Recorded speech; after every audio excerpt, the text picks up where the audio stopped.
الله الرحمن الرحيم الحمد لله رب العالمين وصلى الله وسلم على سيدنا محمد وعلى آله وصحبه أجمعين. طيب, in our last class, someone asked the question, is it permissible for a woman to shave her entire head off, like the hair of her head, in terms of the hair that's on top of her head, not the hair on her face? And in our madhab, there's a clear hadith that the Prophet forbade it, but the way that our madhab has disagreed upon that particular narration is that it is either going to be considered makruh or haram. But the majority of the scholars among our madhab is that it is makruh to do for no reason. Okay, so if there is a reason, and the reasons include, of course, medical reasons, as well as, of course, on the 7th day after a baby is born, if it's what is done is that the hair is shaved of the baby, and then the weight of the hair is given in sadaqah. So that's also not makruh to do. And the ulama, they also mention that if a woman fears the harm of a man who tries to advance on her, shaving her hair would actually cause him to stop, then that would also not be considered makruh. But generally, that is the ruling. Of course, Ibn Hajar, he says that it's, or at least that which is reported from him, is that it's haram.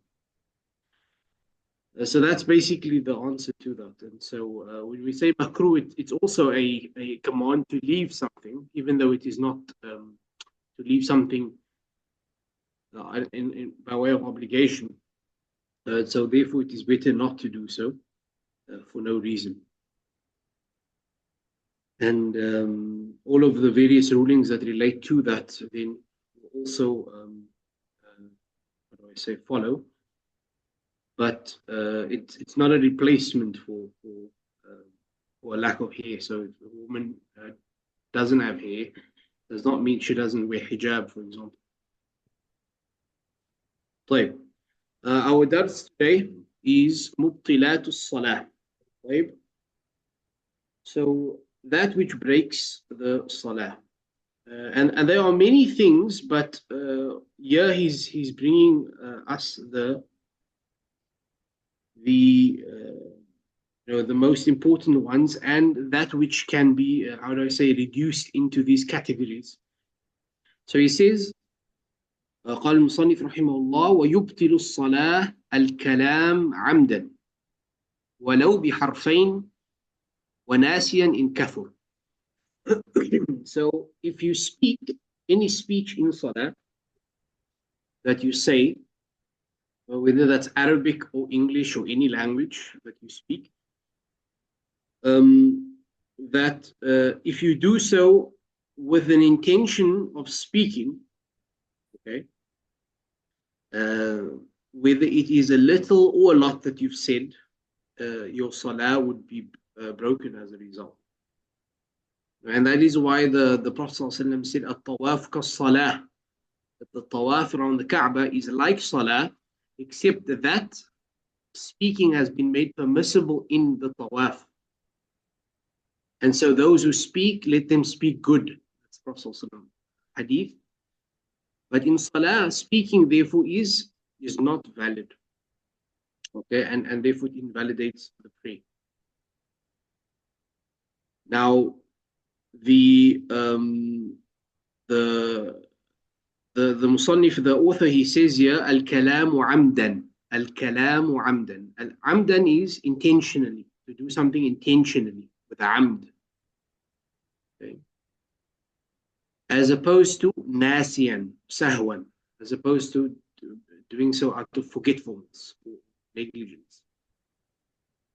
It says, walau biharfain. Walau biharfain, even if it is 2 letters. Okay, is as long as it's intentional speech, even if you speak with 2 letters, it will break. It will break the salah.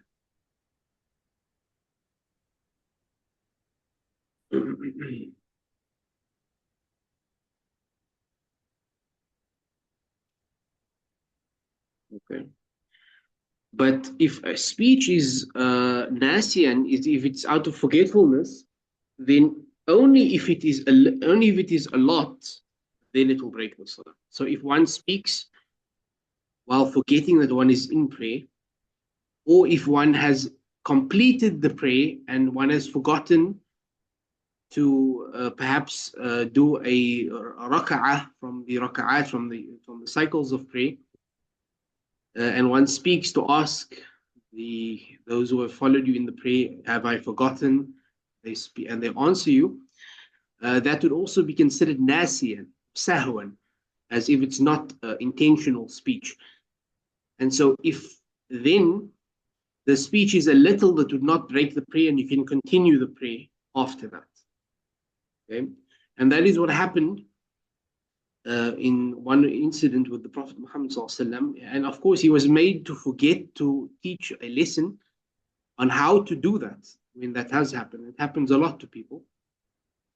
And when the Prophet ﷺ asked, is what they have said correct, or in his particular words that he used, in Arabic, the words that he used and the response from the person who replied to him, from those who followed him in the salah, did not exceed 6 words.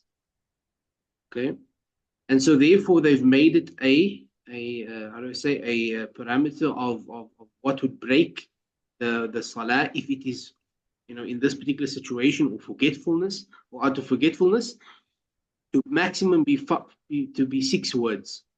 And if it's more than 6 words, then then you'd have to repeat the prayer, because the prayer would then break completely. Okay.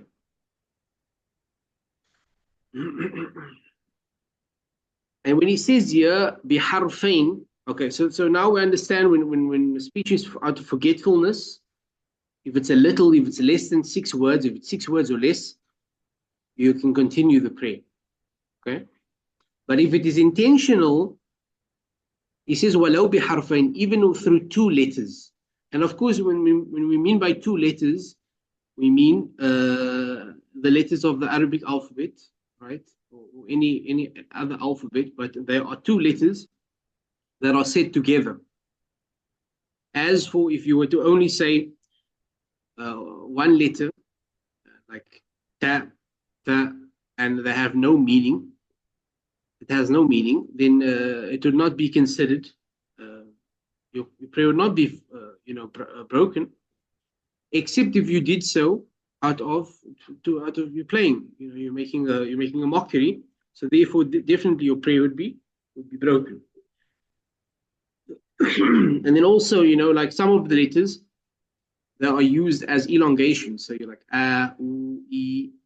That would be considered 2 letters because you are elongating the letter.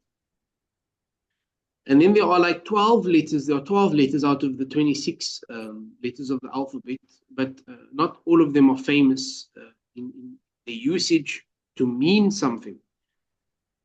And so that's why if you were to say just 1 letter, like the word qi, qaf, qi, with the kasra, and that is a command which means save yourself. Qi, Arabic, comes from the word waqa. Yaqi, qi. So if one only says the letter qi, right, and intentionally, right, would it break the prayer or not? Yes, it would break the prayer, even though it's 1 harf. It's not 2 harfs. Why? Because it's a harf that is understood as speech. Okay. So when he says walau biharfain, he means to remove that which is normally, it would not break the prayer because it's only 1 harf, which is the majority of the letters, the Arabic alphabet. But those letters that do carry a meaning, such as qi or ai means be wary of the situation, or li means become a wali, or become close to something. They all carry a meaning, and so therefore they would break the prayer. Okay? But is it permissible to speak to someone while you are in prayer, intentionally, while also reciting a surah, that's okay. And that's some of the ulama, they used to do that. They used to recite the surah that they're in the salah while they're kind of delivering a message to someone. أنفسكم وأهليكم نارا. Perhaps there's the fire on the stove is going, أنفسكم وأهليكم نارا. Save yourself and your family from the fire. So put off the stove. So that's the message is given. So if you were to do so purely to deliver a message, no, that would break the prayer. But if you did so while reciting the surah in salah and to deliver a message, that would be okay. So this is to do with speech in prayer. It's either going to be intentional or unintentional. Okay? If it's intentional, then of course it breaks, whether it's a little or a lot. But if it's a little where it doesn't have a meaning, like just one letter like ta, ba, tha, without, which doesn't carry a meaning like qi, ai, and li, and others, then it doesn't break, as long as you don't do so for the purpose of playing or mockery. Okay. As for when it's unintentional, if it's a little, it does not break the prayer. And that again, even if it is in English, doesn't have to be Arabic. I'm not talking only about Arabic speech here. Okay, because that which is in the prayer has to be, it's in Arabic, but kalam here is not considered only that which is connected to Arabic. It's anything which has a meaning, or that which is considered speech, even if it's not Arabic. طيب.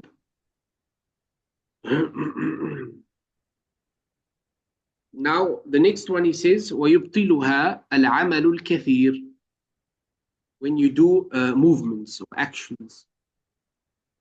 And here he means by الْعَمَلُ الْكَثِيرُ الْعَمَلُ الْكَبِيرُ الْكَثِيرُ. يعني the big actions. And so meaning, he says كَثَلَاثِ خطوات or خطوات, 3 steps.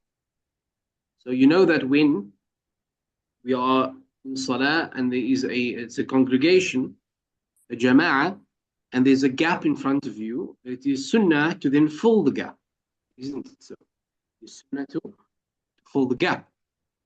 When you do fill that gap and you're walking to that particular section, would it then be would it break your prayer if you did so in 3 steps? Yes, it would break your prayer. And that's why what one must do then is only take 2 steps. You move forward and with 1 foot, and then the other foot. Then you wait. Then you do it again in order to get to that particular position. You don't immediately just walk 3, 4, 5 steps in order to get to that position, because you are in the state of prayer. And when you begin the prayer, what do? You say Allahu Akbar. What is Allahu Akbar called in this particular beginning of the prayer? It's called Takbiratul Ihram. The takbir of ihram. And ihram is to be put in a position where there are certain things which are haram for you to do.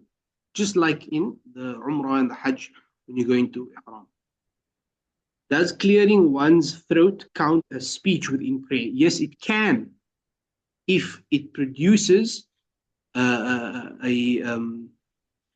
if you do so intentionally, if you intentionally clear your throat and you make a sound that can be understood as speech, then it would break the prayer. But if you just do that because you can't really recite properly, unless you do so, that's not intentional. Unless you do it with you do it intentionally and you do it with effort. But if you just do so unintentionally, then it would not break the prayer, even if it makes sense. So it's all about intentionality and the effect that, or the meaning that it carries. Okay. So then we were saying the movements. Now this is regarding movement of the major movements of the body. So when, for example, if I'm itching on my face, right? You have to scratch my face. Me bringing up my arm to my face is one movement, and bringing it back is another movement. But while I'm on my face and I'm moving my finger and scratching it, that's not a movement. or my hand. It's a small movement, and it's kind of forgiven. It's not really seen as a major movement which can cause you to break your salah. But it's the major movements that are considered here. Okay, so like taking steps, moving your body, and also if you move both your arms at once, that's two. It's not, don't consider it to be one movement. It's two movements. Each limb carries a movement. Okay, and so the idea here is, of course, to be in a state of peace and serenity and calmness and focus, so that one does not is not distracted and constantly fidgeting, etc.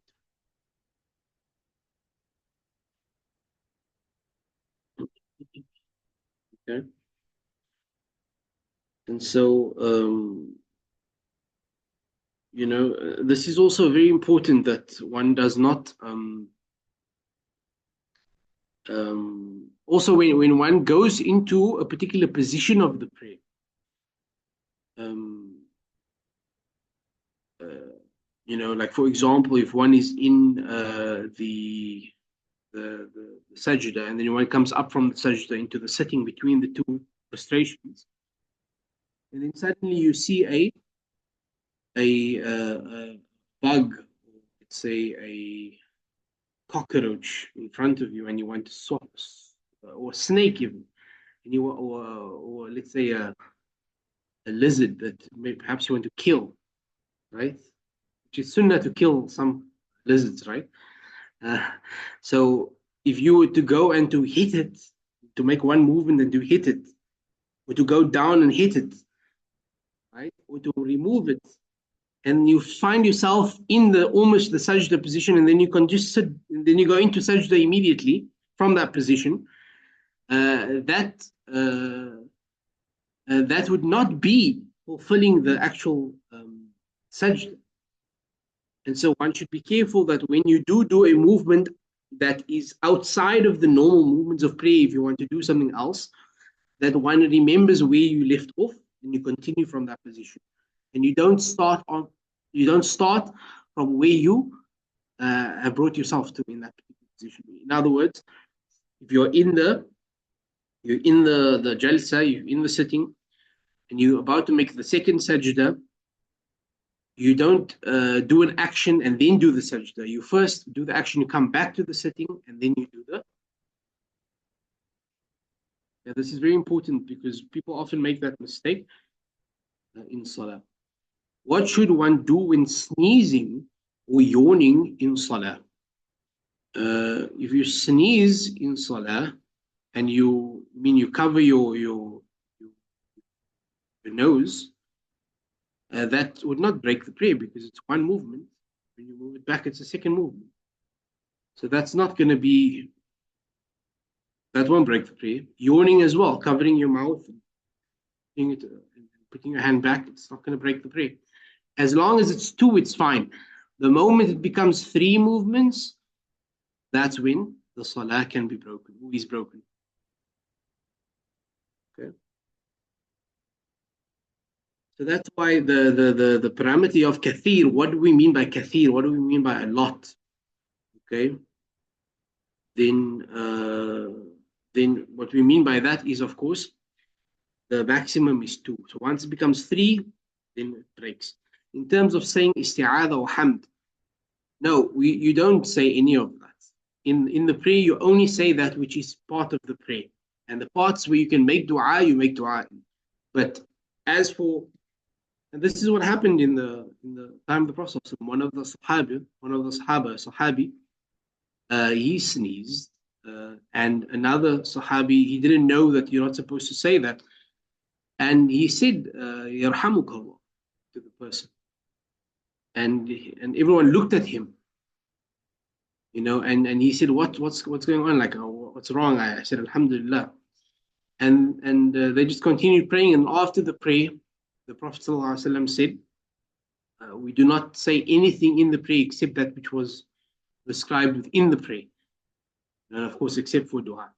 So even though you say, Alhamdulillah, Yarhamukallah, Hadikumullah, Balakum, you don't do so in the prayer. Nor for when you yawn, you don't do the isti'adha.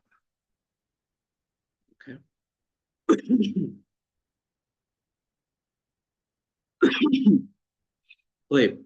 والأكل والشرب. Okay, eating and drinking. Of course, again, this is intentional if you eat and drink intentionally in the prayer.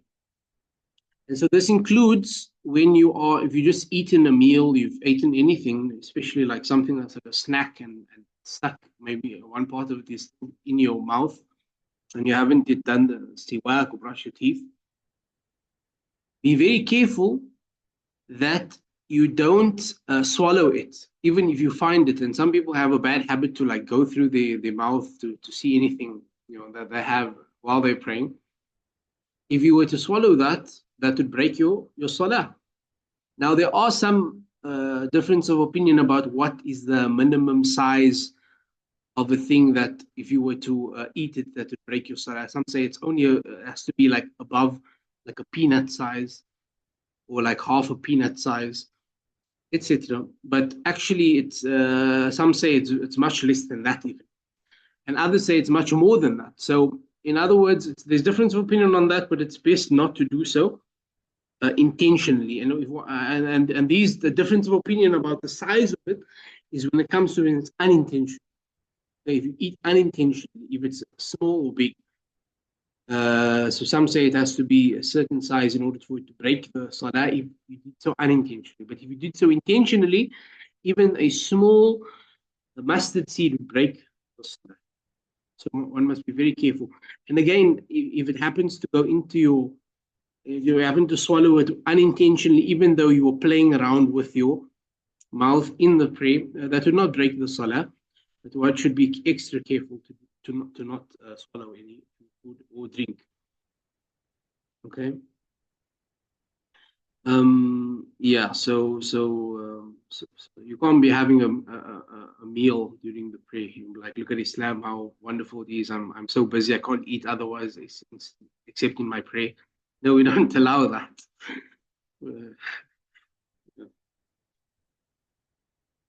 طيب. وانكشاف العورة إن لم تستر حالا. This is another big thing. The aura is open during the prayer, and this happens to men especially when they have a short shirt on or sweater, and then their back opens up a little. That does it break the prayer or not? Yeah, he says وانكشاف العورة إن لم تستر حالا. He says, and the uncovering of the aura breaks the prayer if it is not covered immediately. Now, does that mean that you can go into prayer like that and you know that it's going to open and you'll just cover it up? No, it does not mean that. So if you intentionally go into prayer and you know your aura is going to become open, no, the salah is not valid. Okay. What he means here is, and by the way, most people don't cover themselves. Even if it opens up in sajda, prostration, they don't close it. They leave it like that and they just come back up sitting. But what he means here, he says that if the wind naturally causes it to open, or if a woman, for example, with a hijab and it just flies off, or part of it flies off because of the wind, or because someone pulled, or like you were in a position where it opened up, it doesn't break the prayer. You just have to close it again. You just have to close it again. Okay, and it's something that happens by the way. It's not something that would have happened normally if you wore a particular type of clothing. Okay. So this is why you can't just read the words of the scholars without understanding what they meant and reading the commentaries, etc., and understanding from people who've studied it. Because if you just read this line, you think, okay, no, it's fine, just to cover it. But no, if it is opened naturally or through a particular reason that is not in your control. Then he says, وَوُقُوعُ النَّجَاسَةِ. Okay, and najasa, of course, this is something which is, dirt that prohibits you from praying, because one has to be in a state of purification. And there are different types of najasa. Some najasa, it's najis, but it's forgiven in prayer, like blood in our madhab. If one bleeds and there's blood on your body, then you can continue to pray because it's forgiven, and pass, etc. But if, for example, you are praying and a bird, drops some stuff on you from above, and it remains on you like that, it's dirt. So your prayer is broken. But let's say, for example, you have a shawl on, right, or a scarf over you, and the bird then, how do I say, defecates on you like that. Or what he says then is وقوع النجاسة إن لم تلقى حالا من غير حمل, that you must then remove that shawl immediately without holding it. Okay, so let's say this is the shawl, without holding it in your hand and then putting it. Rather, immediately just remove it like that. I had that happen to me right before entering the. Oh yes, and that's crazy. What happened to me once is I was bitten by a dog before Jumah, and so my wudu broke because of the dog, and I had to. But I went home, fixed myself, continued. Yeah. Then I had to go for these shots. But yeah, that's crazy. Oh, you mean a bird dropped on you? I don't know. I heard things are wild in New Zealand like that, right? Yeah, subhanallah. Yeah, so therefore one must be extra careful. So if one removes the shawl, you have to remove it without holding it, because the moment you hold it, it's as if the najis now attached to your body. Everything you're attached to you of clothing is considered najis then. And the same thing, therefore, if someone holds, for example, you're praying and you have a dog and a leash, and you're holding the leash, it's also najis because the dog is najis. Yes, there are certain locks that you can do, which is basically you're not connected to the dog directly, and so that's allowed. So if you do have a dog and you're walking your dog and you need to pray, and then you attach it, but you have a certain lock that's actually, it looks like it's like a disconnect, because it's like, I don't know what it's called, but some people were telling us about that, and that would be a different instance. But usually, if anything that you are attached to that's attached to najis, therefore breaks the salah. The same thing for a baby. If you are carrying your baby and the baby has a nappy, and the baby has done number two in the nappy, it's also najis. How do you know? Well, after the prayer, and if you see it, then you have to repeat your prayer. And so yes, you can carry your baby, but it can be dangerous at times. Okay? And some people were asking, if you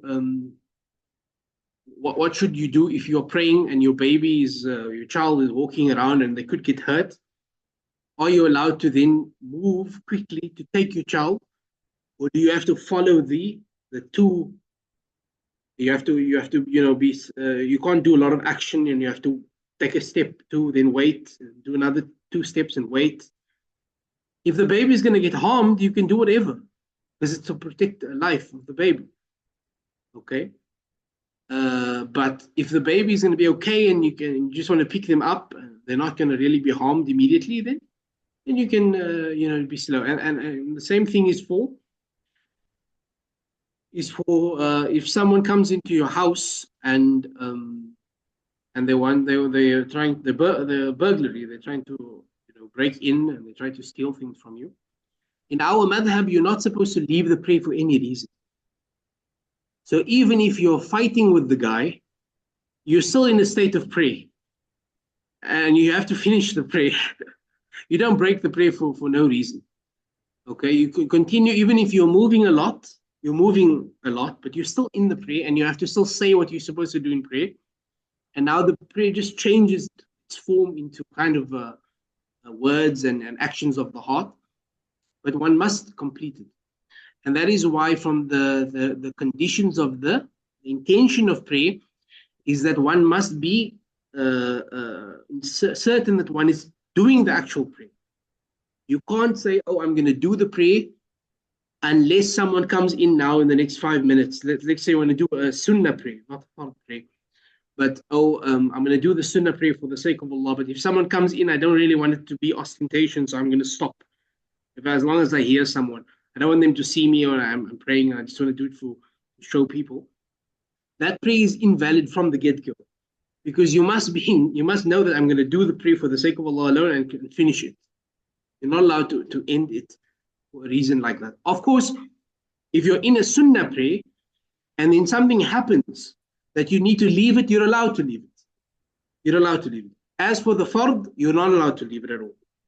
So if, for example, you're in a sunnah prayer and your mother calls you and she needs your help, you're allowed to end it and go to help her. But if it's a fard prayer, then you're not allowed to do that. And there are ways, of course, that you can perhaps agree with her that I will say I will perhaps say Allah Akbar very loudly, and you'll hear that I'm praying. So these are etiquettes as well. What would be done in a situation where someone's, say, phone rings? Not, I mean, if it's in your pocket, obviously you can just turn it off. But I mean, there was a situation one time a few years back when during a prayer, my wife had set like a wake up alarm. She'd, for Fajr, but we were at the masjid, and her phone was on the other side of the room, and so it kept going for like about half of the prayer. And then afterwards, the imam was quite angry and was like, oh, if this happens, you should get up, you should go over, turn it off, then come back. It won't break your prayer. But we weren't sure whether that was actually true or not because it sounded like that's going to be a lot of movement. So I was just wondering what the situation No, is no, it there. would definitely break your prayer. How would you'd have to like walk in a way that it take you very long to get there. I don't understand why it wouldn't break your prayer. Uh, Because he compared it to when apparently there was a hadith or something about a baby crying on the other, during a salah, and then the mother going to like stop them from crying so that it didn't disturb the rest of the people praying. really? Not sure. I don't know about that hadith. I know about the hadith of the Prophet ﷺ speeding up the prayer in order for the baby, mother to get to the baby because the baby is worried about the baby. Right. And a lot of these things to do with how one should be an imam. I know of an incident happened recently of again someone's phone went off and it wasn't with them, and so and the imam was in fact in the tahiyyat position, the last part of the salah, just before he says the salam. And while the music was going off, he didn't speed up and didn't say assalamu alaikum immediately. He waited until the phone finishes, just so that he doesn't embarrass the person. When he says salam, the person's going to get up immediately to stop it. And so that's from the adab. Yani, an imam should therefore also like be aware that the masjid is a place for the community and the people's feelings should be considered. Also, in terms of but in terms of the fiqh of that, to leave the prayer in order for you to do such a thing would not be valid at all. Look, even if look, it's in our salah. Even for us to when you recite the Fatiha as a follower, you should do so, and you should hear yourself. You should, when I'm Bismillah ar-Rahman ar-Rahim. It should be soft, but you should be loud enough for you to hear yourself. If the person next to me can hear me while I'm making the Fatiha, even and it disturbs them, it is fine because you are doing what is in the prayer. The prayer, even if it's loud enough for them to hear you, you're supposed to do it like that. So I don't see how that is. Also, by the way, like cell phones and these things are not going to be compared to babies, so I don't see why that would be the case. Yeah.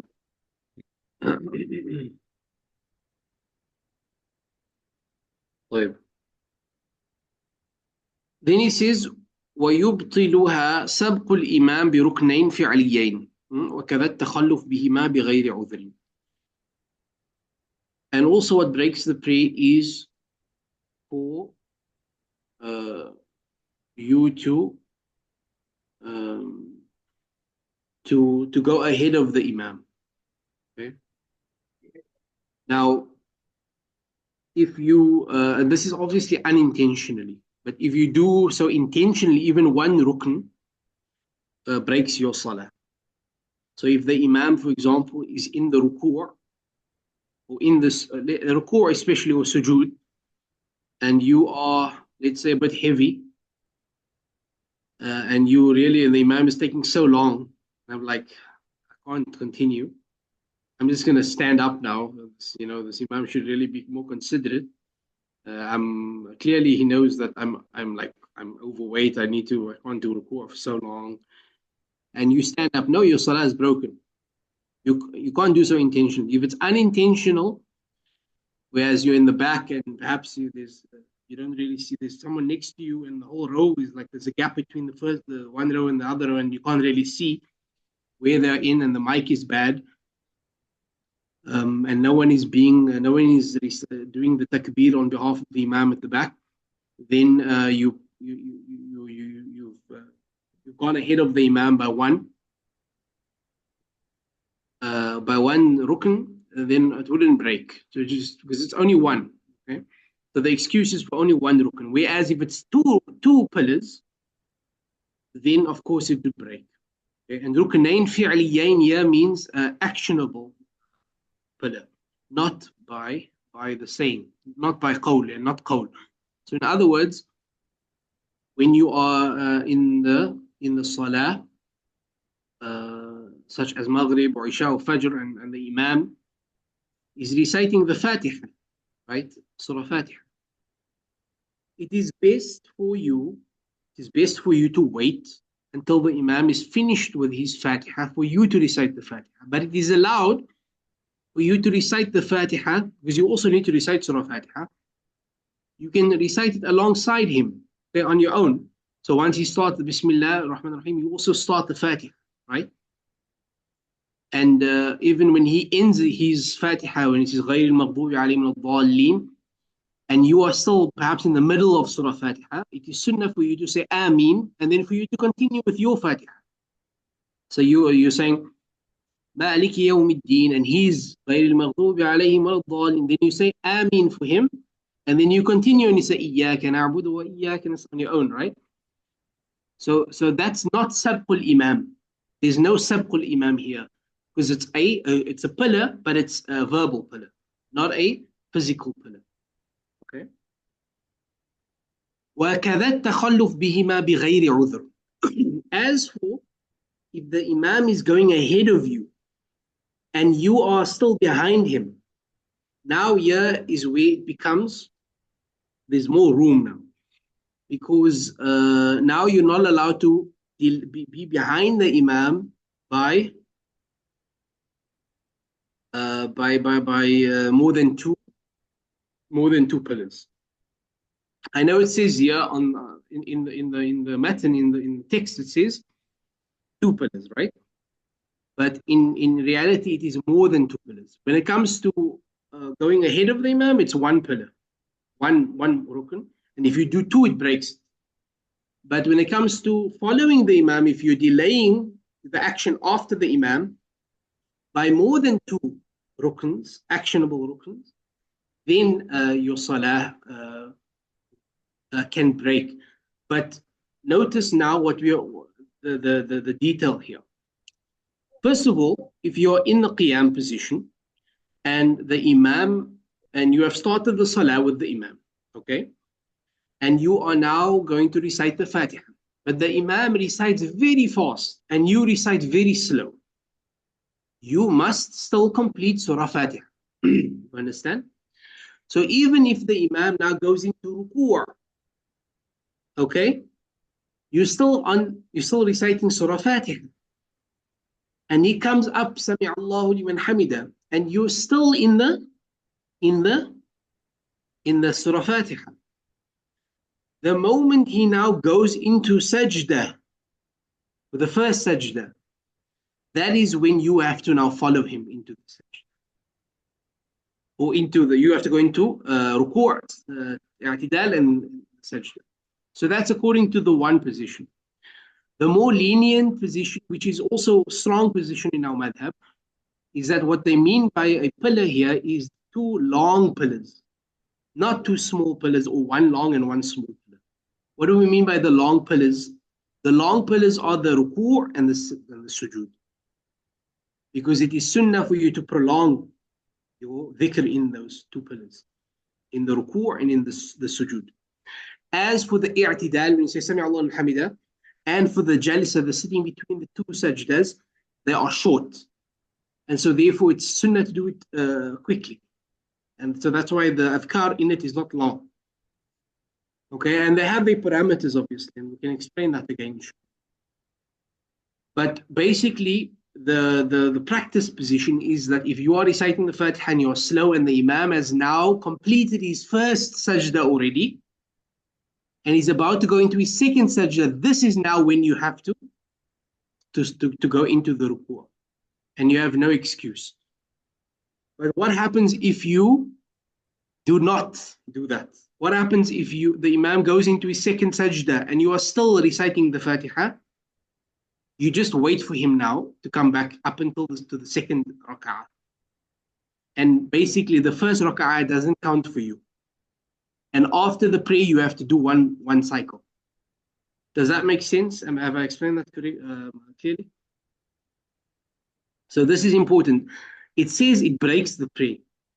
It would break the prayer if you didn't have an excuse. So remember, we said if you recite the Fatiha slowly, that's an excuse.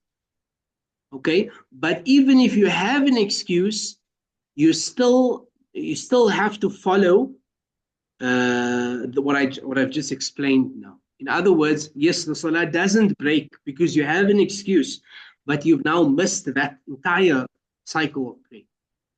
You've missed the entire rak'ah of the salah, and you have to do it at the end of the prayer. As for when it's without an excuse, if you're just playing whatever, then of course it breaks the prayer immediately. All right. With that, should we still, I guess, if you know that the imam's going to do things quickly, would it still be better to try and do, like, not take too long just in order to stick with the Jamaat? Or if you know that, for example, like, say your habit is to do that longer, the longer form of the dhikr, say, during the jalsa, the longer one, and then, but the imam will do Yeah. a shorter one. Is it better to just go with what the imam is doing to keep the unity of the Jamaat, or should you kind of take your Yeah. time? No, you have to do that. You have to follow the imam. The dhikr that in these units of these parts of the rak'ah is not fard. So therefore I'm talking only about the Fatiha. The Fatiha is Hmm. an excuse. As for everything else, it's not an excuse. Okay? And of course, as you know, if you join the imam and the imam's already started the salah, right? So you've come late to the prayer, in other words, right? You are now what's considered masbooq. In other words, they've started before you and you are late. And the time that's left of the rak'ah is very short. Yes, here there's also more detail.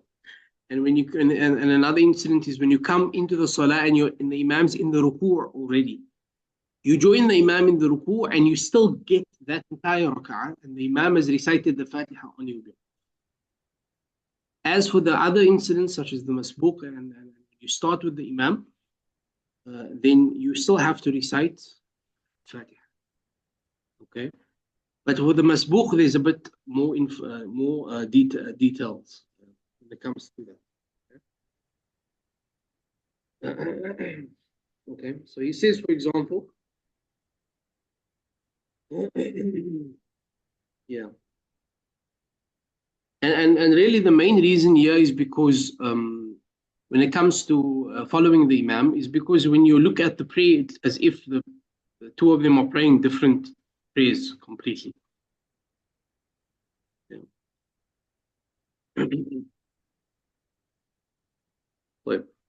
Then he says, وَلَا تَصِحُّ الصَّلَاةُ خَلْفَ كَافِرٍ. This has happened before, right? famous story in Mauritania of a French person going to learn and to study, and he became very knowledgeable, and he even entered into Khalil in the Maliki Madhab, which is the last book that they study. And he led them in prayer. And then after he went back to France, he sent them a letter to say, according to Khalil, you have to repeat all your prayers because you prayed behind a kafir. So they did. وَامْرَأَةٍ. And if for a male to pray behind a woman, I mean, there's some tafsil here. There are some. It's different if a child who's not yet baligh, but we're talking now about adults. For a child who's not yet mukallaf, for their mother to lead them in prayer, but she's standing behind them, or basically to teach them to pray, that's fine. In certain incidences like that, but generally, no. Women they follow the men in the prayer, as long as and remember, it's a sunnah. She doesn't have to do so. If a woman feels that the man is not competent enough to lead her in prayer, she prays alone, not obligatory upon her. So many incidents where the women are more knowledgeable than the men, so therefore she just prays alone, or she prays with the women. And there's no aib in doing that, as long as she doesn't like make it a big thing and says, no, you're not worthy of leading me in prayer. Yeah.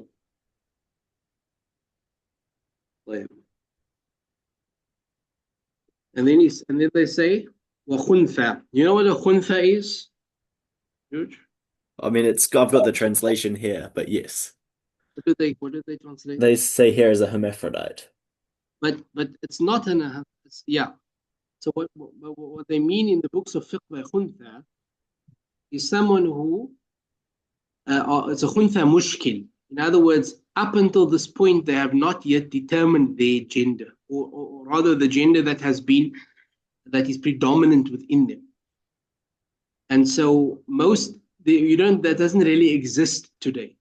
So perhaps it does exist in some places, but there are so many ways for people to now discover what gender is dominant within a person, even if they have both, instruments of gender. But here they mean by someone who is not clearly a male or female, and they've never determined one or the other. But there's some people who have they compete perhaps in women's sports, and they are hermaphrodite. Allah alam. They're considered a woman. She's a woman. She's not a hermaphrodite. She's a woman. Even if, but it's different. Transgender is different. One's clearly a man, they've become a woman. That's different, right? I'm not saying, by the way, it's permissible to compete in sports. That's a whole different issue with women. But anyway, so the khuntha, who's like that, is not considered a woman or a man. They're allowed to lead women in prayer, but they're not allowed to lead men in prayer. Okay, and a woman is not allowed to lead them in prayer either. If the gender of this person, if they decide, or it's been medically decided that they are male or closer to male, is the salah behind them then acceptable? Yes. But usually that determination happens when they're young, very young, like in the first few years. Yeah.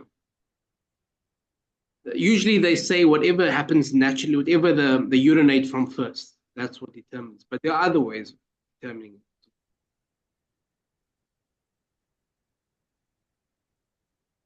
If one's living in the West and there's someone who's about to lead the prayer who is claiming to be male but could possibly not be, like, you never know. And I mean, especially here in Wellington, there are some times when you really wonder.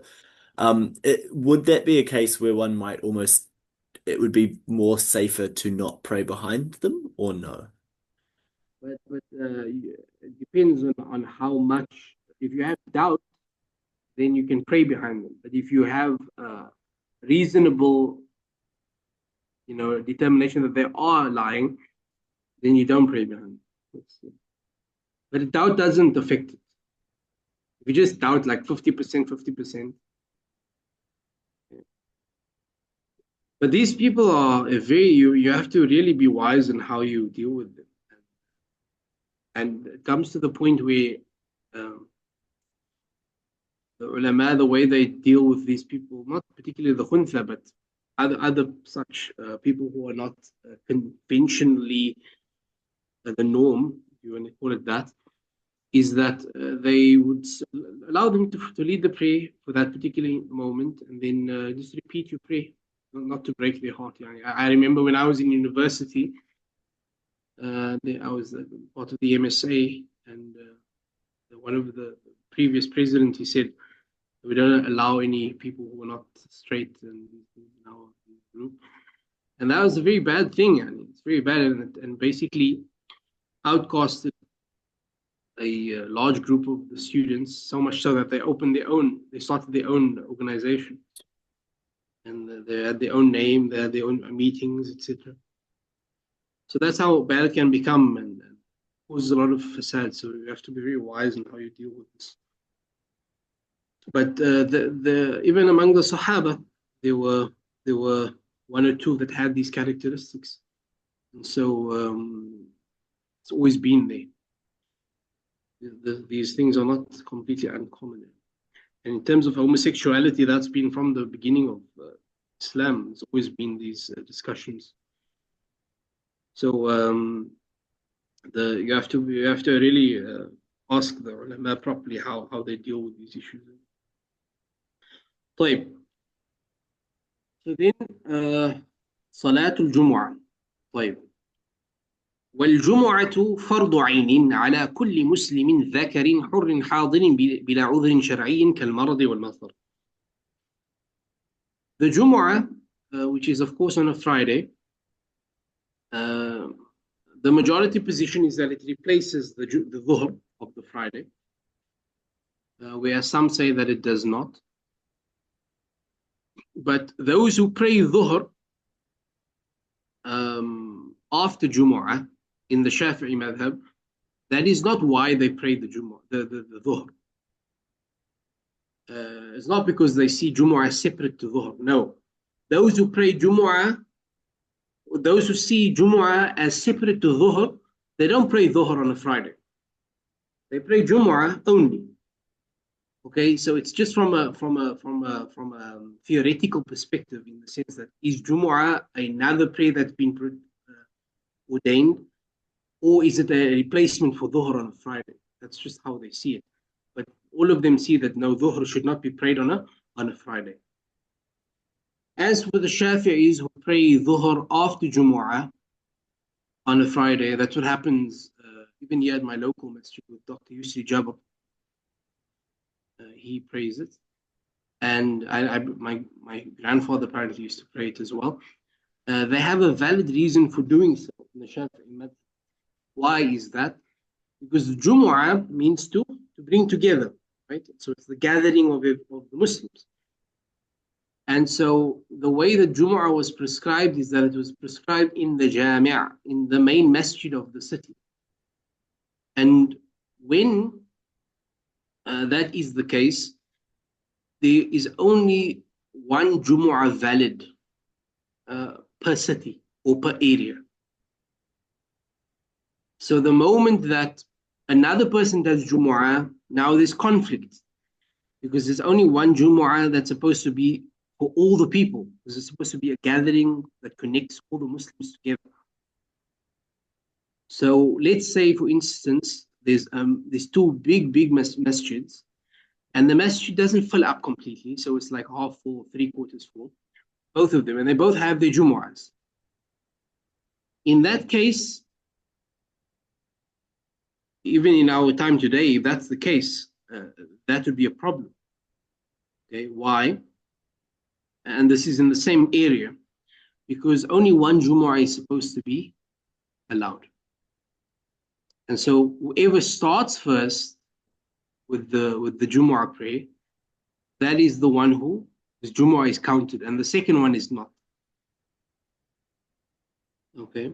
Now that's a very strict ruling in a very specific incident, and that is not what's practiced in the Shafi'i madhab today.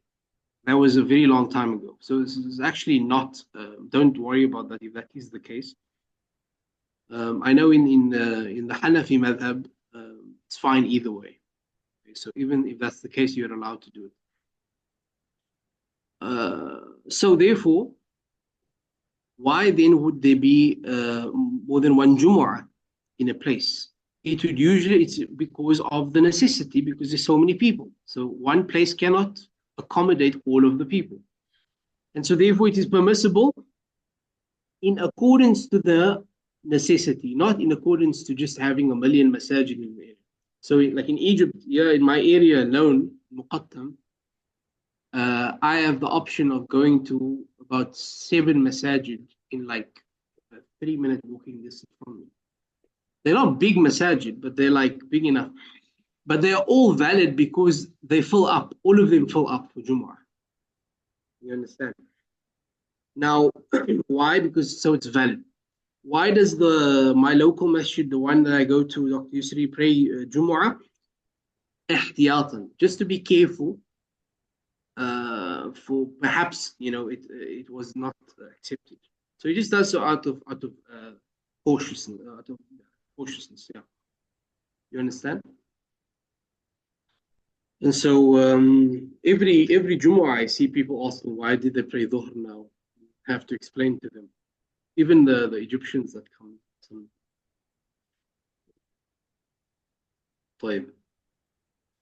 So Jumu'ah therefore is a individual obligation upon every Muslim male.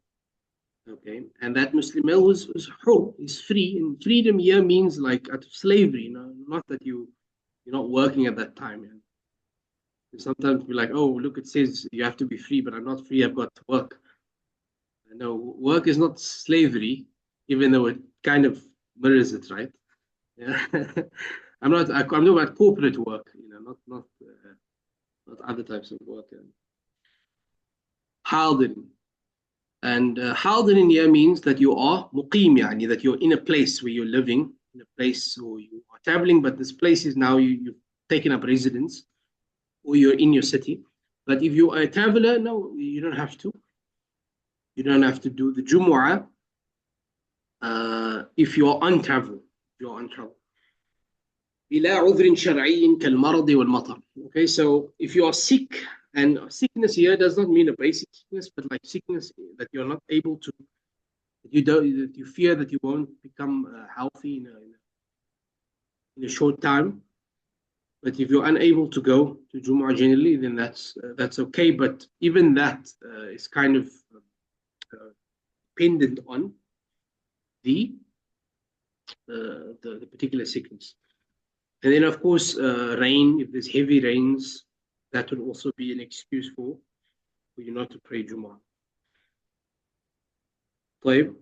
Okay, so of course it's sunnah. It's not a fard, nor is it sunnah, but it is permissible for a woman to attend Jumu'ah, and she gets rewarded for it because of the Salah, but she doesn't get a reward specifically for attending it as a woman.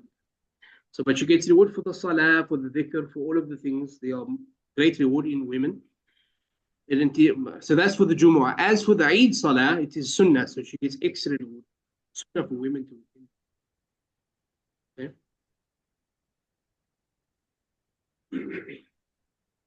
Yeah.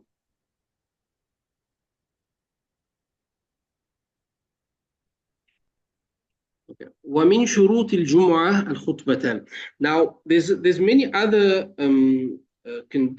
how do I say, things now about the Jumu'ah that we can mention, but because of time, I don't know, I'm not going to have much time to mention them all. But the khutbah there is 2 khutbahs in the Jumu'ah. Okay, the first khutbah, he says وأركانهما, the arkan of the khutbah is going to be the following things. But I want to see now. I have a video that someone took of one of my teachers. back home in South Africa, but he's a Yemeni sheikh. Who basically the minimum khutbah. They took a video of him doing like what's the minimum, the bare minimum Arabic khutbah. So I'm gonna try and send that to the group. So that's into this video. Yeah, it is this one. All right. These essentials of Islam.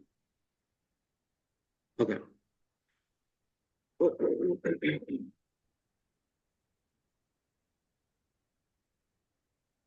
While it sends there, inshallah, I'll explain. Yeah, so that's one of my teachers. I'm sending the video now to the group. Just explaining what is the bare minimum of the khutbah, what is required. And you will find a lot of people, they don't do this, or they skip a lot of the things. And so that is why, sometimes it's very, you have to pray dhuhr after Jumu'ah, because if you're following the madhab of our madhab, Imam Shafi'i's madhab strict, it becomes very problematic. Okay. And you do so just out of caution. Even though, like they say, if you don't attend the Jumu'ah khutbah, your Jumu'ah is still valid for you, right? So if you happen to be late and you only attend the Salah, your Jumu'ah is valid. But it is a deficiency in it. So what is you must try your best to attend the second khutbah. Okay? And that is in fact when Jumu'ah becomes wajib upon you. So what they say is that if you're sleeping and perhaps you're sleeping and the khutbah has started, the moment the Imam sits again between the two khutbahs and he stands up, nothing in the world should stop you from going to the masjid. As for the first one, you should go, but it is not as incumbent as the second one. Okay? And then if you miss the second khutbah, your Jumu'ah is valid, but there's no extra reward. There's no extra reward. So attending the second khutbah, there's extra reward for it, and it is wajib. Attending the first khutbah is extra reward for it. And the Prophet ﷺ said, whoever comes to the Jumu'ah an hour before the khutbah, it's as if they slaughtered a small sheep. And whoever comes 2 hours, as if they slaughtered a cow. And whoever comes 3 hours, as if they slaughtered more than that. So in other words, your reward is even greater. The Jumu'ah is, of course, at the time, it's the number one, the greatest prayer of the week. So attending it and being prepared for it is the best thing. What is number two? What is the second greatest prayer in the week? It's the Asr of Jumu'ah. Okay, so Jumu'ah is a very important day. And inshallah, in the next book that we'll study after this book, it's called Safinat al-Najah, that will give us a lot of detail about all of these beautiful benefits that we have within the section of Salah, and etc. So what are the arkan of the Jumu'ah? Okay, of the khutbah rather. Hamdulillah ta'ala. So to say Alhamdulillah. Okay, to say Alhamdulillah. Okay, one must do so. And this is in both of them. To say Alhamdulillah in the first khutbah and the second khutbah. Okay. والصلاة على النبي صلى الله عليه وسلم, and to make salawat upon the Prophet Muhammad صلى الله عليه وسلم. Okay. والوصية بالتقوى, in both of them. So to say Alhamdulillah, الصلاة والسلام على سيدنا محمد, اتقوا الله. In other words, have taqwa of Allah. Okay. And then قراءة آية من القرآن مفهمة في إحداهما. To recite an ayah of the Quran in one of the two khutbahs. And this ayah must have a meaning. Of course, all the ayat have a meaning, but it must have a clear message that you are giving to the people. That's admonition. So for example, if you let's say you say Alhamdulillah, salatu wassalamu ala rasulillah, usikum bi taqwa Allah, I give you admonition of taqwa of Allah. وَيْلٌ لِلْمُصَلِّينَ, woe be to those who pray. If that's all you say, no, you have to complete the next ayah. الذين, let's go. ويل للمصلين الذين هم يراؤون let's go. ويل للمصلين الذين هم الذين عن هم صلاتهم يراؤون. ساهون. نعم الذين هم في صلاتهم ساهون. نعم, exactly. Those who are kind of lazy in the prayer. So that's you must do one of an ayah in one of the khutbahs. So to recite a surah, no problem. Recite the entire surah. Recite an ayah.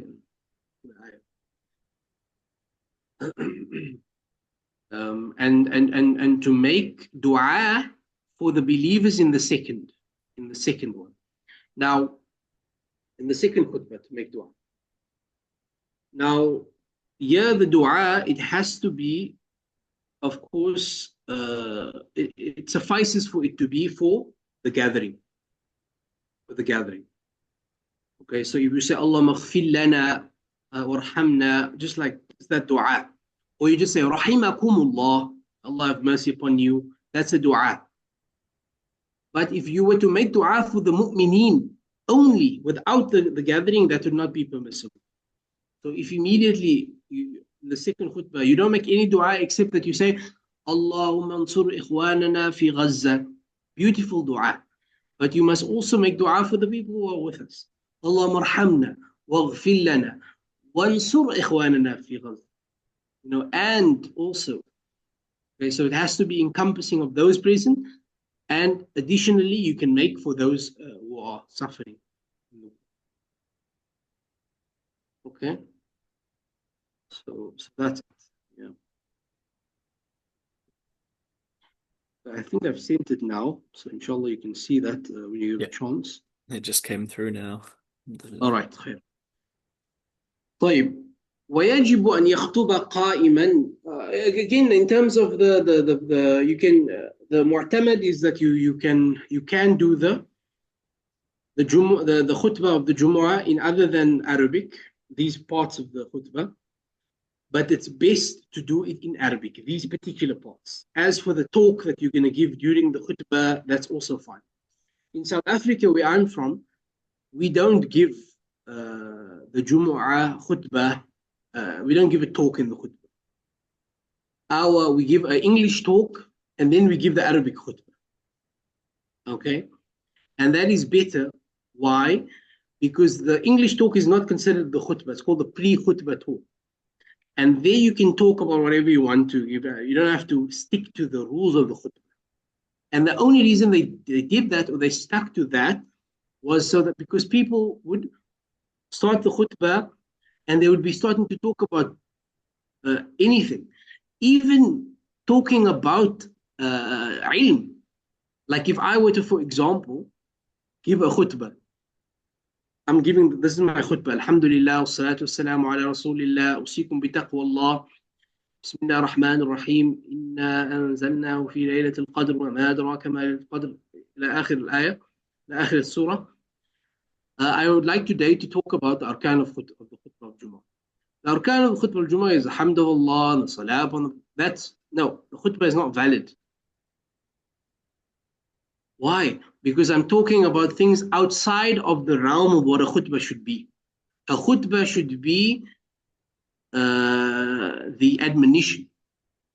if you, for example, you said many people have made mistakes in giving khutbah, and it is upon us as Muslims to abide by the rules of Allah subhanahu wa ta'ala in our sharia, in the khutbah, which includes giving the hamd of Allah, etc. If you say it in that way, it is valid. But if you're going to give a lesson in the khutbah, talking about the Arabic khutbah now, that's not the English talk, so that's how it should be. Although if you do that, if you do sway outside of the realm of the khutbah and you start talking about things, that you start talking about the economy and about politics, it doesn't break the khutbah, but what you should then do is repeat all of the arkan again. Then you should say again, Alhamdulillah, wa salatu wa salamu ala rasul. Because the moment you separate between these arkan that we're mentioning here of the khutbah and the next khutbah and the sitting between the khutbahs with a time that's long by words that are outside of the realm of the khutbah, outside of admonition, then it would break the khutbah unless you repeated it again. Okay, does that make it, is that clear? So you have to then abide by these things, and also to have to flow between them, not to separate it with speech alien to the actual khutbah itself. ويجب أن يخطب قائما متطهرا مستور العورة. That you give the khutbah standing, and you're in tahara, and that your awrah is closed. And also it is wajib to sit between the khutbahs with tuma'nina. In other words, after you give the first khutbah, to sit down and then to stand up again for the second khutbah. What do you say during that particular time that you're sitting?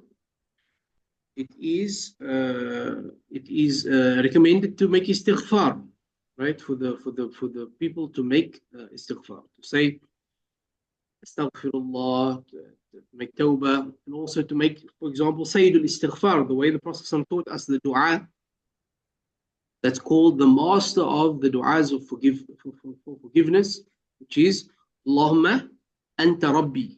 Oh Allah, you are our Lord, you are my Lord. Anta rabbi, la ilaha illa anta. There is no God but you. Khalaqtani, you created me. Wa ana abduk, and I am your servant, I am your slave. Allahumma anta rabbi, la ilaha illa anta. Khalaqtani, wa ana abduk. Wa ana ala ahdika wa wa'dika mastata'at. And I am upon your covenant and your promise to the best of my ability.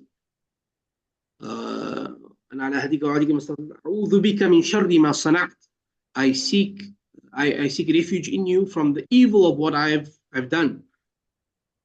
I recognize your favor upon me. And I recognize my sins. فاغفره لي, so forgive it for me. فإنه لا يغفر الذنوب إلا أنت, for there is none who forgives except you. So this is what's called the Sayyid al-Istighfar, and it is sunnah to do it as much as you can. But in that particular moment, it is sunnah to do it. And for the khatib, for him to can recite that, we can also recite Surah Qadr. إِنَّا أَنزَلْنَاهُ فِي لَيْلَةِ الْقَدْرِ. That surah is also sunnah to recite, as well as for those who are following the khatib. Okay. Now remember that Salatul al-Jumu'ah, according to the Shafi'i madhab, it has to have 40 people in the gathering. If there's not 40 people, and what do they mean by 40 people? They mean by 40 people who live in the location, not people who are travelers. No children, no women. It has to be 40 adult men who live in that particular area or in the country. Okay, in the city, and that's according to the strictest positions within the Shafi'i school. There is a weaker position, which is the qawl of Imam al-Muzani, which is that it's 4 people, including the Imam, 4 people only. So it still would be valid, and according to the other, the Hanafi madhab as well, like 4 people is allowed. But the Maliki madhab, I think it's 17 or 18 people. Sure. Yeah, it's a different number. Yeah. طيب. وصلاة الجماعة, and of course صلاة الجماعة is different to صلاة الجمعة. صلاة الجماعة. Sorry, I don't mean to interrupt. Going back to the last point. Some of our Yes. cities here in New Zealand, they're quite small, and the Yes. Muslim population in them is even smaller. How do we hit that quota of 40 people? Well, if you don't hit it, then you just follow the Jumah according to a different school, just for that particular part. That's okay. And also, we have a position within the madhab which allows 4 people, so that's fine. So you're still following the Shafi'i madhab in that sense. Yeah. That's and by following. Sorry. تمام الحمد لله. Okay, yeah, yeah. So this is, yeah. So that's how it is. Yeah, we had in South Africa. We also had that a long time ago, like more than 200 years ago. No, more than 150 years ago. We had court cases about this. Because you remember in South Africa, like 150 years ago, if there was a religious dispute between the Muslims, they would take it to the court, and the judge was not a Muslim, would judge in the religious matter. And so one of the ulama, he allowed the Jum'ah once, and there were like 20 people, and some of the other people were complaining that that's not permissible within the Shafi'i madhab. And there was also another incident of not reciting the Ameen out loud, which is what they do in the Hanafi madhab, end of the Fatiha. And they took this up to the judge, and the judge was not a Muslim, and the judge, how do I say, he ruled according to the Hanafi madhab. He said, no, there's not much reason to believe based on the two madhabs that you must recite, you must say Ameen. And you can find it on Google, like the court cases all the way. So that's how, I mean, that's what it was like. I mean, these courts that they used to have. طيب, صلاة الجماعة, the minimum is two people, right? Two people only. So it's you and someone else. صلاة الجماعة is sunnah, right? It's a fard kifaya rather, in the sense that there must be a group of people in the area who does it. And like at the masjid, etc. But other than that, it's a sunnah for you to do it with your family, etc. As well as Salat al-Janazah is also a fard kifaya. طيب. الصلوات. One question, sorry to interrupt. If people were praying Jama'ah but they were in their last ruk'ah, and then another group of people were about to pray, would it be better to join them in their last rak'ah and then sort of continue on from there, or would it be better to just start a new Jama'ah prayer? Right. I mean, if they have, how do I say, if they are already a group, if there's definitely a group that's going to be doing another prayer, then it's better to do it from the beginning. But if it's one person, then yes, follow. You have to build up the Jama'ah. It's better to do so. But if there's a group, no, it's better to start from the beginning. Yeah. And they say also that it's either way is valid. Yeah. So there's an opinion on that and this opinion on that. Usually these are the positions of Ibn Hajar and Al-Ramli. The Shafi can explain to you guys more about that. So there's Ibn Hajar and Ramli. These are the two main scholars that we follow in our madhab. They often disagree with each other. Just as I mentioned earlier about the women shaving their head. Was it you that asked that question last week? iPad? Yeah, yes, it was. Yeah, so again, Ibn Hajar says that it's haram for women to do so, except for medical reasons. And Al-Ramli says that it is makruh to do so. It is disliked. So you can do it, but it's disliked to do without a reason. And if you do it for a reason, then it's not disliked. Reasons include medical reasons or like fear, etc.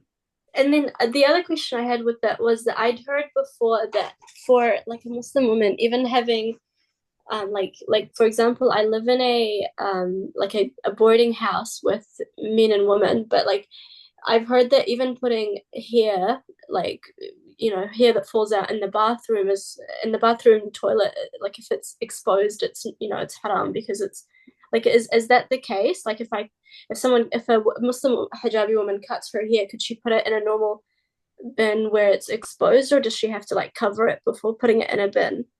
Yeah, it's actually it's recommended to bury your hair if you can, or to cover it. Yeah, that is the case with But if it happens to be the case and you can't control it because it's like all over the place, you can't really, then you're excused for that, for the umum al-balwa.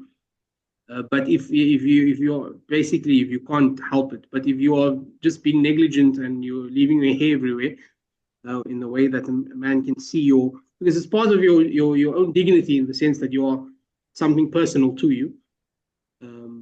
then yeah, you should definitely get rid of it and cover it up. Yeah. Yeah. So Thank you. that's it. Yeah, and one of the exceptions they give, that if a man is harassing a woman and wants to make advances on her and she shaves her head, then that's also not disliked. That's fine, in order to kind of like get rid of him. Yeah, because there was an incident of a woman with lice in the time of Prophet and sorry, among the Sahaba. One of the Sahaba, he said that okay, if she shaves her head, it should be fine. And he hopes that to be fine, because the Prophet clearly prohibited some of the women to do so. What's called a qaza', right? When you remove parts of the hair completely. That's impermissible for men and women, but for women it's more so if she does the entire head, of course. And all of this discussion is in the Bab al-Hajj, because it's of course it's sunnah for women to cut her hair at the end of Hajj, but not to remove all of it. Yeah. Like, so then we have the last section of the section on prayer, which is the extra prayers, the supererogatory prayers. And we know that we mentioned that the prayers are of three types, right? We have a fard prayer, an obligatory prayer. And when you make the intention to do so, you must say three things. You must make the intention of what prayer you're praying, like let's say dhuhr, and you must say that it's fard. So you must make the intention. You must say, نويت أصلي فرض الظهر لله تعالى. So you're doing both. You're saying fard and you're making specifying which prayer you're doing. So you're doing two things. And when it comes to the sunnah, there are two types of sunnah. There's a sunnah that has a particular precedence in the sunnah of the Prophet, in the sense that it has a name, it has a connection to one of the fard prayers. So for that, all you have to do is to specify which one you pray. So you say nawaitu usalli salat al-duha or tarawih or al-eid, etc. Or sunnah al-qabliyah, qabl al-dhuhr, for example, etc.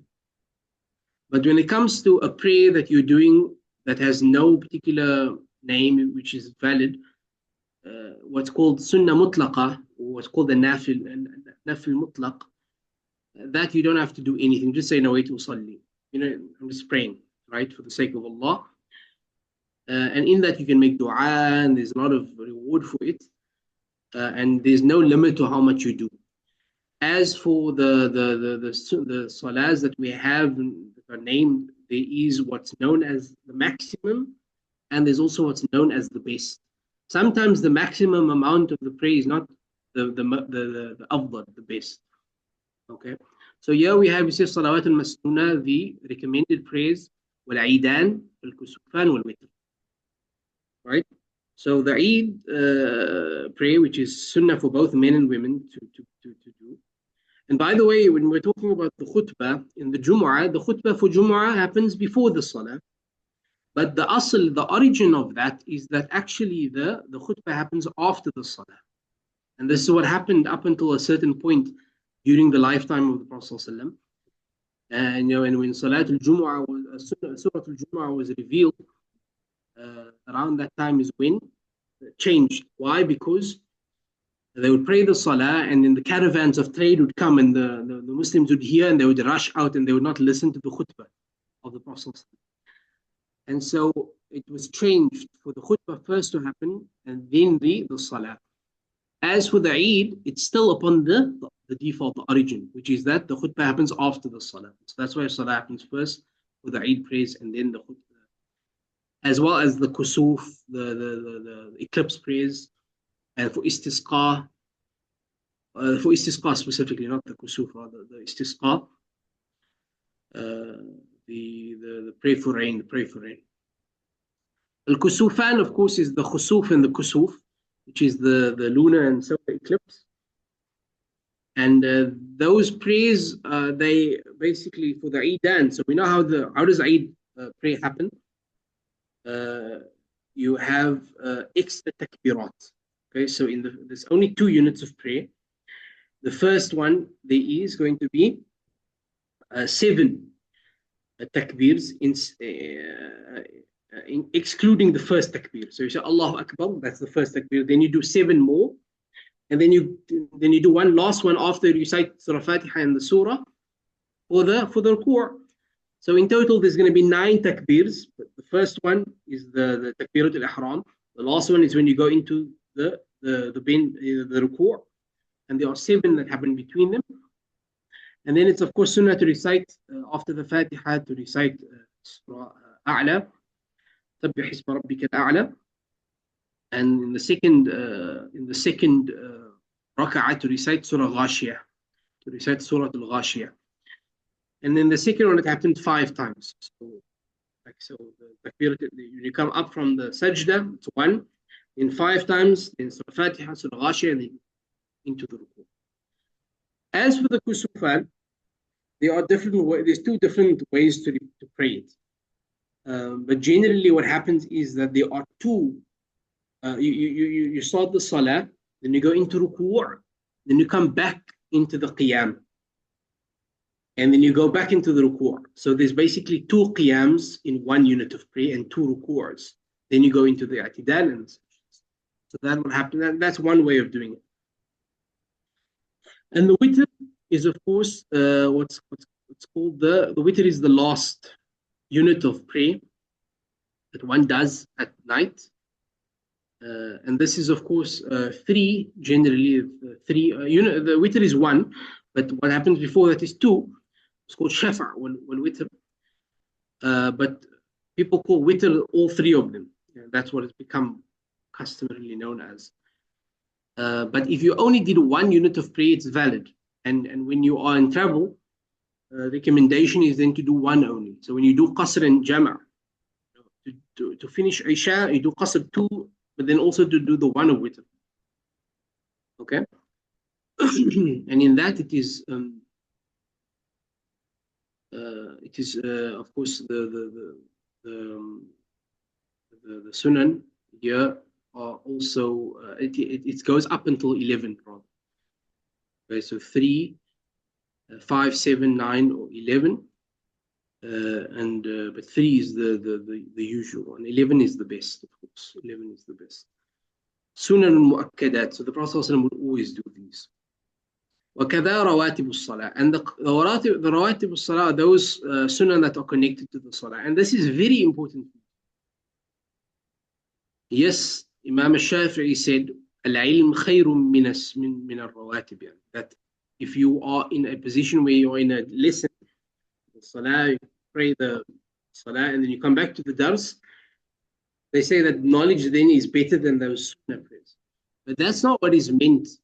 It means if one is so engrossed in knowledge and research that one is about to get to a particular understanding, and then the salah comes and you have to pray fard, and then you go back to the ilm, that is what he means by that. But don't be deluded into not praying the sunnah, because the sunnah has great rewards following the Prophet ﷺ, and it protects your fard. And the sunnah is very quick. Literally, you can do it like very quickly. So if you see someone praying fast, but with some sort of, this hay'ah, but he doesn't recite all of the adhkar, etc., he wants to do the sunnah, let him not be, don't judge that person, because they want to do sunnah. And like I mentioned before, if you're in a scenario where you don't usually perform the sunnah, but you're in a group and everyone's doing it, do it. Don't feel embarrassed to do that. It's not from ostentation. So this is important.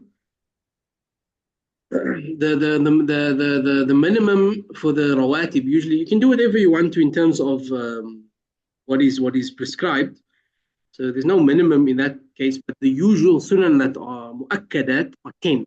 So it's the 2 before Fajr, it's the 2 before Dhuhr, it's the 2 after Dhuhr, it's the 2 after Maghrib, and the 2 after Isha. Okay.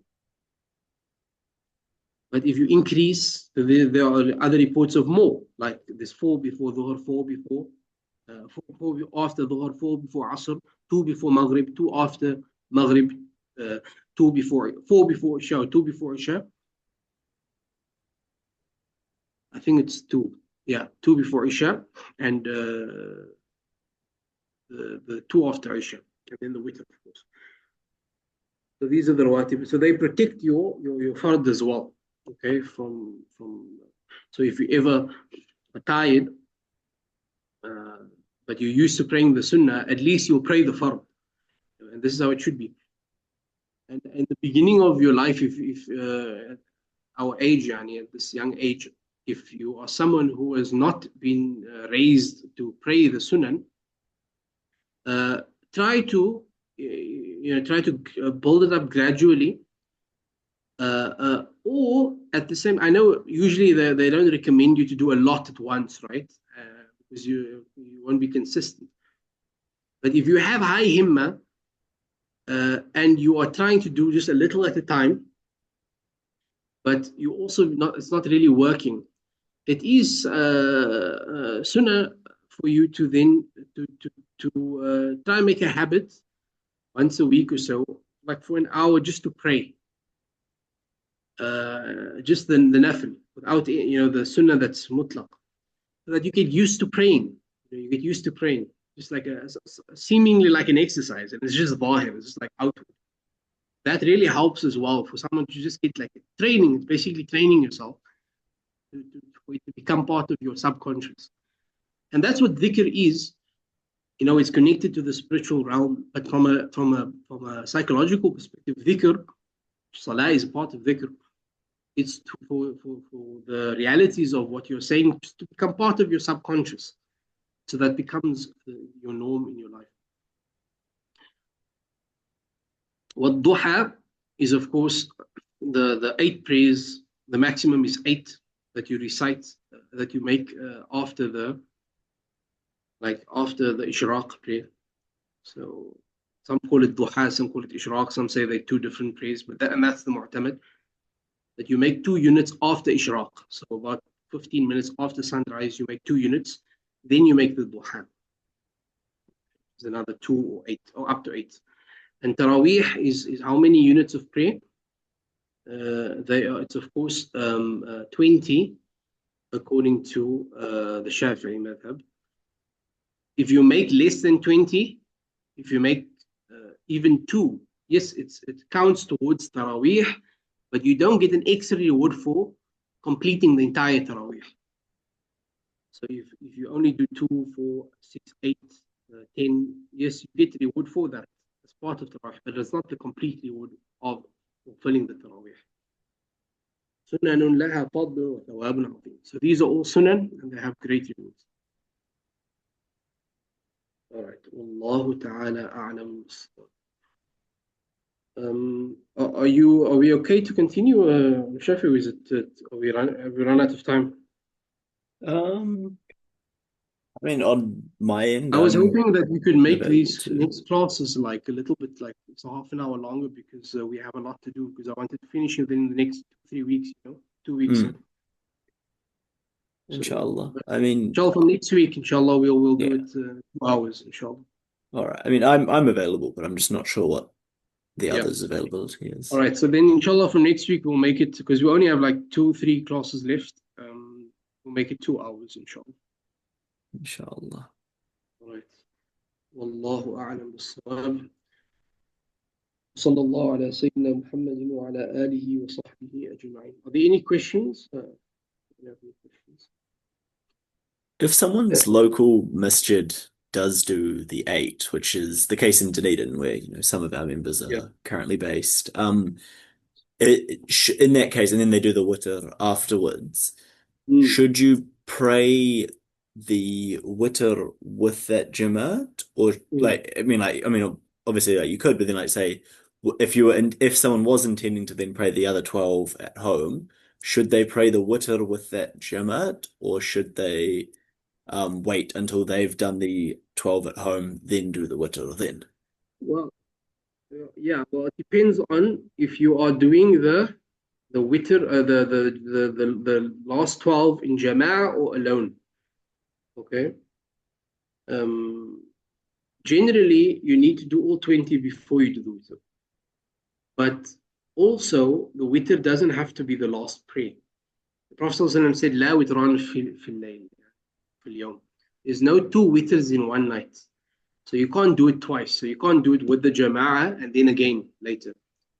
So what a lot of people they do is that they'll if that happens, they'll delay the first witr, finish the 12, and then they do the witr. If it's in Jama'ah. But if it's not in Jama'ah, if it is not in congregation, you're going to be doing it alone, then it is better to do the witr with the Jama'ah and then to pray again after that, like tahajjud or something else. But the specific thing about the Taraweeh, you do 8, then you do the witr with the Jama'ah, then you finish the Taraweeh with 12. I don't know the answer to that. So let me find out about that, inshallah. But there are the 2 other scenarios that I've described now. The first one is that you finish all of the 20. Then if you're going to do tahajjud later, do you do the witr with the Jama'ah or do you do the tahajjud as the last prayer? No, it's better to do it with the Jama'ah and then to do tahajjud later as well. Okay. But yeah, so I'm not sure about that. What I remember from books when I studied is that it's allowed, better to do the Jama'ah and then to complete the Taraweeh on your own. Yeah, that's what I'm leaning towards now. But just give me minutes and I'll make sure, inshallah. طيب. All right. والله أعلم بالصواب. السلام عليكم. السلام. وعليكم السلام ورحمة الله وبركاته. جزاك الله خير.